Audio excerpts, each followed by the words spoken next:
হযরত ওমর ইবনে খাত্তাব রাদিয়াল্লাহু তাআলা আনহু বলেন, ইয়া রাসূলুল্লাহ, ইয়া হাবিবাল্লাহ, আমি ওমর বড় চিন্তিত হয়ে থাকি সব সময়।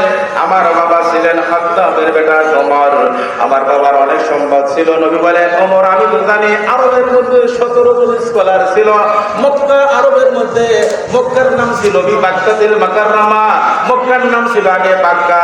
এই বাক্কা মক্কার মধ্যে 17 জন স্কলার ছিল। 17 জন স্কলারের মধ্যে এক নম্বরে যিনি সবচেয়ে ভালো পারফেক্ট গ্রাজুয়েশন লাভ করেছেন তিনি হলেন হযরত ওমর রাদিয়াল্লাহু তাআলা আনহু। সুবহানাল্লাহ। ওমর তোমার মধ্যে আল্লাহ পাক এমন বুদ্ধি দিয়েছেন, এমন মেমরি দিয়েছেন, আমি মুহাম্মদ রাসূলুল্লাহ সাল্লাল্লাহু আলাইহি সাল্লাম তোমার সামনে দাঁড়ালে তুমি যে আদব আমাকে দেখাও, রেসপেক্ট করো, তুমি আমাকে যে শ্রদ্ধা করো, ভক্তি করো, তোমার শ্রদ্ধা, তোমার ভক্তি, তোমার আদব আল্লাহ রাব্বুল আলামিন পছন্দ করে তোমার কথার উপরে কোরআন কারিমে আল্লাহ রাব্বুল আলামিন হযরত ওমর রাদিয়াল্লাহু তাআলা কথার উপরে 15টি আয়াত নাযিল করেছেন। জোরে বলা যাবে কি মারহাবা। আমি আপনি কেমন মানুষ হলাম, আমি আপনি কেমন মানুষ হলাম? ওই সাহাবাদের অনুসরণ, ওই সাহাবাদের চিনলাম না, নবীকে চিনলাম না, আল্লাহর ওলিদেরকে চিনলাম না, হক্কানি ওলামাদের চিনলাম না, হক্কানি মুসলমানদেরকে চিনলাম না। এই জন্য ভাইরা আমার, বন্ধুরা আমার, হযরত ওমর রাদিয়াল্লাহু তাআলা চোখের পানি ছেড়ে দিয়ে বলেন, ইয়া রাসূলুল্লাহ, ইয়া হাবিবাল্লাহ, আল্লাহ পাক আমার দেখে কি তিনি ভালোবেসেছেন। আল্লাহর নবী বলেন, সিবগাতুল্লাহি ওয়া মান আহসানু সিবগা।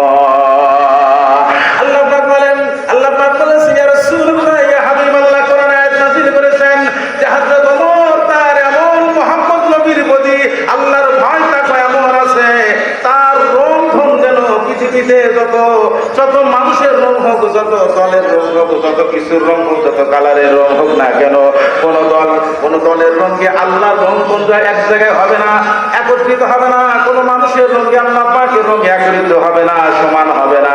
দুনিয়ার কোন নেতার রঙে আদর্শে কিছুই হবে না। এই জন্য মুহাম্মদ রাসূলুল্লাহ সাল্লাল্লাহু আলাইহি সাল্লাম বলেন, ওমর তোমার থেকে আমার আল্লাহ পাক আয়াত নাযিল করেছেন, সিবগাতুল্লাহি ওয়া মান আহসানু সিবগা। ওমর আল্লাহ পাক বলেছেন, আমি আল্লাহর রঙে যারা রঙিন হবে, ওই যে ওয়াকাফা বিল্লাহি হাসিবা, তাদের জন্য আমি যখন হিসাব নিব তাদের আর কোনো হিসাব থাকবে না। সাফাই সাবুন হিসাবান তাসবিহান, কারণ তাদের পারগুলো ছিল তাউযুনা। আল্লাহ পাকের দুনিয়ার মধ্যে যতবার তিনি বলেছেন, যতবার আল্লাহর নাম নিয়েছেন, আল্লাহ পাক বলেন, বান্দারে তোমার নাম নেওয়া, তোমার জবান আল্লাহর কাছে এতই ভালো লেগেছে, সেই ভালো লাগার কারণে নবীজি বলেন, ওমর তোমার কথা কোট করে দিয়ে আল্লাহ পাক জানাই দিলেন, ও রাসূল তুমি জানাই দাও, আমি আল্লাহর রঙে যারা রঙিন হবে তাদের কোনো হিসাব হবে না। ধরে ধরে বলেন সুবহানাল্লাহ। আল্লাহর রঙে যদি আপনি রঙিন হতে চান, আল্লাহ পাক কোরআন কারীমের মধ্যে বলেন, ইয়া আইয়ুহাল্লাযীনা আমানু যকুরুল্লাহা যিকরান কাসীরা।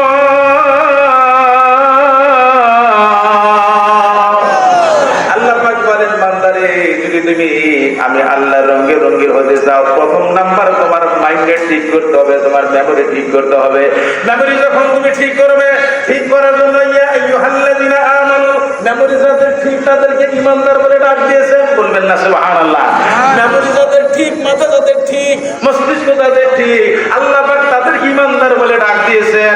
আল্লাহ পাক বলেছেন, ইয়া আইয়ুহাল্লাযীনা আমানু, ও মুমিনের দল, ঈমানদারের দল, উযকুরুল্লাহ, জিকির করো, যিকরান কাসীরা, বেশি বেশি আমি আল্লাহকে স্মরণ করো। তার জিকিরের বাংলা অর্থ হলো স্মরণ করা। আপনি যদি স্মরণ করেন, ওয়াসাব্বিহুহু বুকরাতাও ওয়াসিলা, যদি আপনি স্মরণ করতে পারেন আল্লাহকে সকালে আর বিকালে, তার অর্থ হলো যদি আপনি সারাদিন আল্লাহকে স্মরণ করেন, তাহলে অফিসের মধ্যে একটা পাসপোর্ট ঠিক করতে গিয়ে আপনাকে 500 টাকা ঘুষ খাইতে পারবেন না। কথা ঠিক না বেটি? দলিলের রেজিস্ট্রি অফিসে একটা সিল মারতে গিয়ে 3000 টাকা ঘুষ খাইতে পারবেন না। কথা ঠিক না বেটি? পুলিশের আপনার একটা এন্ট্রি করতে গিয়ে 5 টাকা ঘুষ খাইতে পারবেন না। কথা ঠিক না বেটি? ভাইরা আমার, বন্ধুরা আমার, আপনার জুডিশিয়াল লর যখন আপনি যাবেন, সেখানে গিয়ে 50,000 টাকার বান্ডিল আপনাকে দিতে হবে না, কারণ যিনি জুডিশিয়াল ল অফিসার তিনি যে ভয় করেন আল্লাহকে, যার জন্য আপনার টাকার ভিখারি সে নয়। এই জন্য কোরআন কারীম বলতেছেন, যদি তোমরা ওয়াত্তাকুল্লাহ, যদি আমি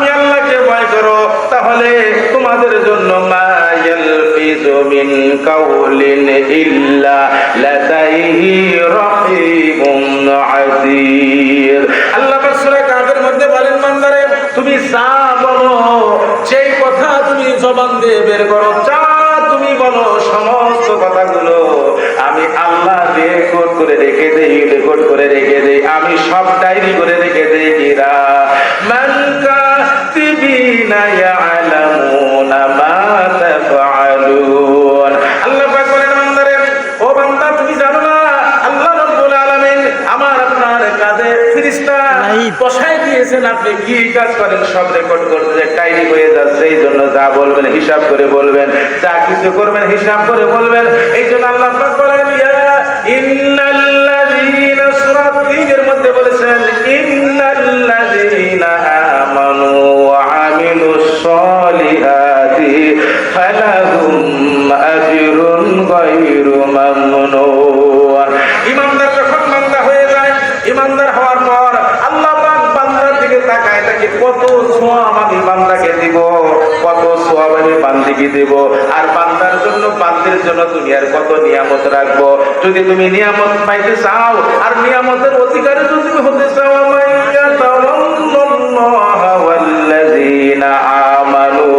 আল্লাহ পাক বলেন ওই আল্লাহর স্মরণ, আল্লাহকে ভয় করে তুমি যদি ঈমানের সংজ্ঞা তোমার মধ্যে থাকে, তাহলে আল্লাহ রাব্বুল আলামিন ওয়ালাউ আন্না আহলাল কুরা আমানু লাফাতাহনা আলাইহিম মিনাস সামাওয়াতি ওয়াল আরদ। আল্লাহ পাক বলেন এই দুনিয়ার মধ্যে বরকত দরজা রয়েছে, রহমতের দরজা, জমিন আর আসমানের মধ্যে যত বরকত রহমতের দরজা রয়েছে, এই কোয়ালিটির বান্দার বান্দি যারা হবে তাদের জন্য তামাম ওই দরজাগুলো আমি রহমতের আসমানের দরজা খুলে দিব, জমিনের বরকতের দরজা খুলে দিব। জোরে বলেন সুবহানাল্লাহ। এই বরকতের দরজা আমাদের দরকার আছে কি নাই? জোরে বলেন। রহমতের দরজা দরকার আছে কি নাই?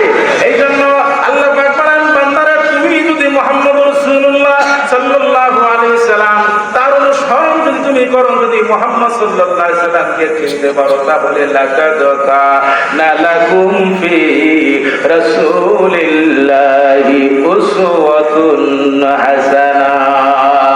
উত্তম আদর্শ, উত্তর আদর্শ, উত্তম চরিত্র মুহাম্মদ সাল্লাল্লাহু আলাইহি ওয়াসাল্লাম ছাড়া গোটা পৃথিবীতে একটা মানুষের আছে?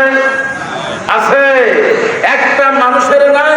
এই জন্য নবীজি সাল্লাল্লাহু আলাইহি সাল্লামকে হযরত হাজরাতুল কুবরা বলেছিল, ইয়া রাসূলুল্লাহ, ইয়া হাবিবাল্লাহ, আমার ওই আপনার সাথে বিবাহের বন্ধনের দিন থেকে শুরু করে আমি মৃত্যুর আগে বলেছেন, ইয়া রাসূলুল্লাহ, আমি একটা সার্টিফিকেট আপনাকে দিয়ে গেলাম, আপনার মধ্যে যা দেখেছি তা ওই কথাগুলো দিনের বেলাও বলা সম্ভব, রাতের কথাগুলো মানুষের সামনে বলা সম্ভব।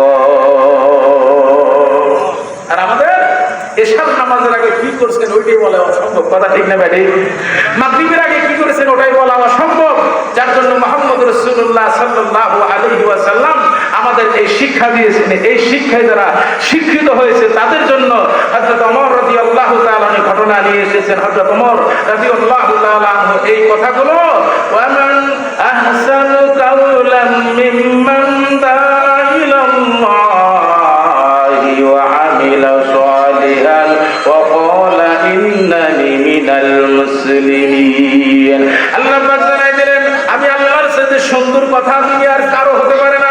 আমি আল্লাহর সুন্দর কথা যারা বাস্তবে পরিণত করে, ওয়া আমিলু সালিহান, নেক কাজ করে, ভালো কাজগুলো করে, যদি করতে পারে, তাহলে আল্লাহ পাক বলেন তুমি হলো মুসলমানদের মধ্যে আল্লাহর দপ্তরের মুসলমান।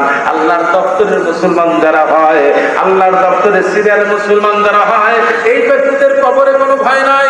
এই ব্যক্তিদের যখন আজরাইল আসবে, না না কোনো লা খাউফুন ইল্লাল্লাহ, আল্লাহ ছাড়া কোনো ভয় থাকবে না। এই মানুষের সামনে যখন অন্য কোনো মানুষ আসবে, যদি তাকে ভয় দেখানো হয়, তার মধ্যে কোনো ভয় থাকবে না। হযরত ওমর রাদিয়াল্লাহু তাআলা বলেন, ইয়া রাসূলুল্লাহ, ইয়া হাবিবাল্লাহ, আমি যখন দামেস্কের মধ্যে আপনি পাঠালেন, দামেস্কে রাস্তায় যাওয়ার পর আমার সামনে একদল নাসারা, একদল ইহুদি এসে বললেন, ওমর, তোমাকে আমরা সতর্ক করে দিতে চাই যে মুহাম্মদ সাল্লাল্লাহু আলাইহি সাল্লামের নাম দামেস্কের জমিনে তুমি কোনোদিন প্রচার করবে না। হযরত ওমর রাদিয়াল্লাহু তাআলা বলেন, ইয়া রাসূলুল্লাহ, আমার যখন মন খারাপ হয়ে